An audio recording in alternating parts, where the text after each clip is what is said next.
মহান আল্লাহ পাক রব্বুল আলামিনের শুকরিয়া জ্ঞাপন করছি। আমাদের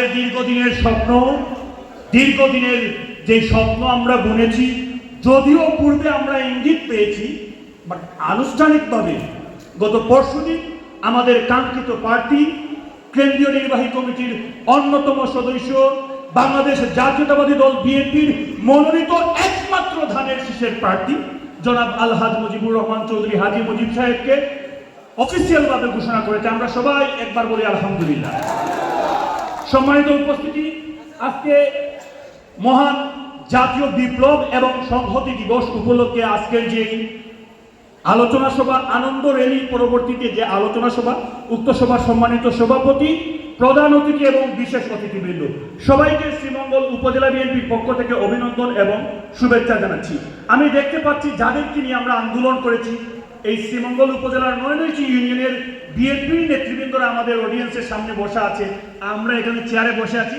আপনারা ক্ষমাসুন্দর দৃষ্টিতে দেখবেন। আসলে পরিবেশ পরিস্থিতি যদি অনুকূলে আসে, ইনশাল্লাহ আমরা আপনাদেরকে যথাযথ মূল্যায়ন করব।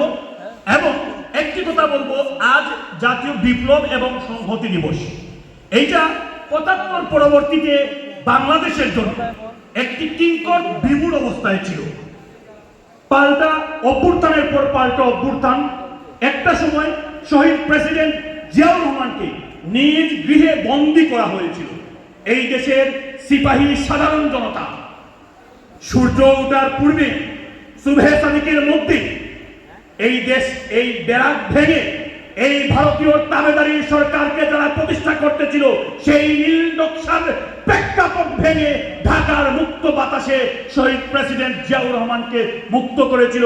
সেই কুয়েতে যারা নিহত হয়েছে, যারা শহীদ হয়েছে, মহান আল্লাহ পাক রব্বুল আলামিন তাদেরকে যেন জান্নাতের মেহমান হিসাবে কবুল করে।